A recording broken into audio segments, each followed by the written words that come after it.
तो आपसे डिस्कस करते हैं when the roots of characteristic equation are complex number. जब कॉम्प्लेक्स नंबर के फॉर्म में रूट्स आते हैं कैरेक्टरिस्टिक इक्वेशन के, तब हम कैसे आंसर लिखते हैं। ठीक है, suppose roots are alpha plus minus i beta, m1 is equal to alpha plus i beta and m2 is equal to alpha minus i beta.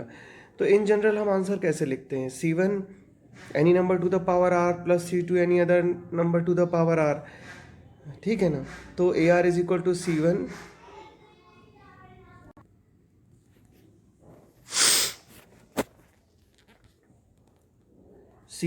Alpha plus i beta to the power are plus C2 alpha minus i beta to the power r. ये general way है, जैसे real roots लिखते हैं। यहाँ पर हमारे दो roots आ जाते हैं। इमेजनरी में भी ऐसे लिख सकते हैं, ये भी करेक्ट वे है। इसके अलावा आर और थीटा के फॉर्म में भी आंसर लिख सकते हैं।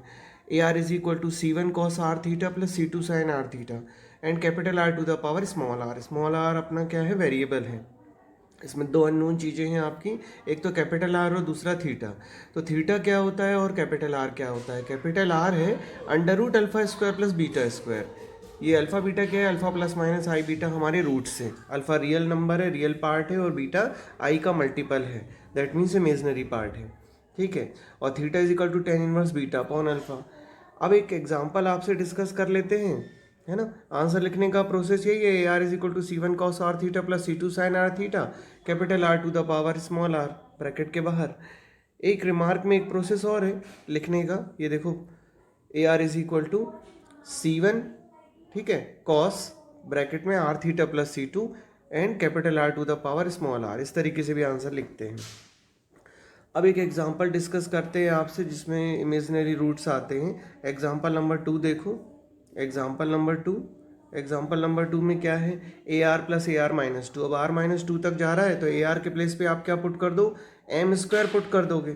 ठीक है ना, फिर एम का पावर रिड्यूस होता जाएगा। अब ए आर माइनस वन होता यदि क्वेश्चन में, तो वहाँ आप m to the power one लिखते, तो m to the power one के तो आएगा नहीं। उससे और कम करोगे m to the power zero, कितना होता है वन, तो m square plus one is equal to zero. ये बन गया आपका कैरेक्टरिस्टिक इक्वेशन। ठीक है ना, तो अब इस कैरेक्टरिस्टिक इक्वेशन के रूट्स निकालो। सेकेंड वाला एग्जाम्पल आपसे डिस्कस कर रहे हैं। देखिए सेकेंड वाले में क्या करना है। Second example, M square plus one is equal to zero. इसके रूट्स आ गए आपके M is equal to plus minus i. ठीक है ना, अब इसमें रियल पार्ट में कुछ भी नहीं लिखा, मतलब ज़ीरो है, तो अल्फ़ा की वैल्यू ज़ीरो है, बीटा की वैल्यू कितनी है, वन, आई का मल्टीपल वन है। ठीक है, अब कैपिटल आर कैसे निकालोगे, under root alpha square plus beta square, zero square और प्लस वन स्क्वायर, कितना आएगा, वन। ठीक है, तो कैपिटल आर की वैल्यू वन आ गई। अब theta is equal to tan inverse beta upon alpha, तो tan inverse one upon zero. ठीक है, बीटा अपॉन अल्फ़ा, बीटा की वैल्यू वन है, अल्फ़ा की वैल्यू ज़ीरो है, तो tan inverse one upon zero कितना होता है, इन्फिनिटी। टेन के टेबल में इन्फिनिटी कब आता है, पाई बाय टू में। ठीक है, तो थीटा की वैल्यू क्या आ जाएगी, पाई बाय टू। अब हमारा जो आंसर लिखने का प्रोसेस हमने रिमार्क में बताया था, तीन प्रोसेस बताए, कैसे भी लिख सकते हो, ये रिमार्क वाला मेथड है।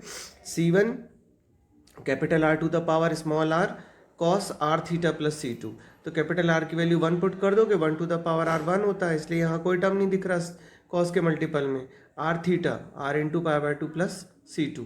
ठीक है, ये तो हो गया आंसर। अब आपको बाउंड्री कंडीशन लगाना है। दो बाउंड्री कंडीशन आपके क्वेश्चन में दी थी, एक A zero is equal to zero और दूसरा एक A one is equal to one.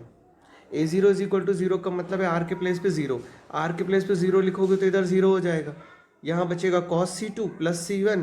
ठीक है ना, प्लस C1 नहीं, C1 multiply by cos C2 बचेगा। और यहाँ ए ज़ीरो की वैल्यू कितनी है, ए ज़ीरो की वैल्यू आपको दी है क्वेश्चन में ज़ीरो, तो यहाँ आ जाएगा zero, zero divided by C1 हो जाएगा, ज़ीरो हो जाएगा। अब कॉस के टेबल में ज़ीरो कब आता है, पाई बाय टू में आता है, तो इसका मतलब क्या हुआ कि ये जो अंदर थीटा के प्लेस पे C2 लिखा है, C2 की वैल्यू पाई बाय टू हो जाएगी। तो इस तरीके से हमको क्या पता चल गया, हमको C2 की वैल्यू पता चल गई पाई बाय टू। ठीक है ना, अब C2 की वैल्यू पता चल गई तो C2 के प्लेस पे पुट कर देना आप पाई बाय टू। अब दूसरी बाउंड्री कंडीशन है कि आपको A1 इज इक्वल टू कितना पता है, वन पता है, आर के प्लेस पे वन लिखोगे आप अपने आंसर में, तो आर थीटा लिखा है, आर की जगह वन आ जाएगा, तो one into pi by two plus pi by to, क्योंकि C2 की वैल्यू भी पाई बाय टू है। ठीक है, पाई by two plus pi by to कितना होता है, पाई, बाहर लिखा है कॉस, कॉस पाई की वैल्यू कितनी होती है, माइनस वन, और A1 की वैल्यू कितनी है, वन, तो वन अपॉन माइनस वन कितना होता है, माइनस वन। इस तरीके से C1 की वैल्यू कितनी आ गई, माइनस वन आ गई। ठीक है ना, तो C1 की वैल्यू -1 पता चल गई, C2 की वैल्यू पता चल गई। अब आप अपने आंसर में पुट कर दीजिए। आपका आंसर क्या था?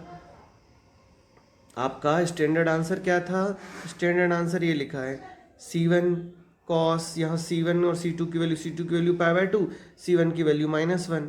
तो कितना आ जाएगा आपके पास? Minus cos in bracket R into π/2 और प्लस C2 की वैल्यू कितनी है? π/2। आप यहाँ पुट कर देना, ठीक है। तो इतना पुट करने के बाद आपका आंसर किस फॉर्म में दिखने लगेगा? देखिए इस फॉर्म में आपका आंसर दिखने लगेगा। अब cos π/2 प्लस थीटा कितना होता है? 11th क्लास में आपने पढ़ा था, all school to college ASTC, ठीक है ना। तो सेकंड क्वाड्रेंट में π/2 प्लस मतलब सेकंड क्वाड्रेंट, कॉस क्या ऐसा होता है इधर पे? निगेटिव होता है, ठीक है। तो cos π/2 plus theta sine theta होता है। तो साइन के साथ में r इंटू π/2 आ जाएगा और साथ में माइनस का साइन आएगा, तो बाहर वाले माइनस को क्या करेगा? प्लस बना देगा। इस तरीके से ये आपका आंसर आ गया। ऐसे करने हैं आपको इमेजिनरी रूट वाले क्वेश्चन, ठीक है ना।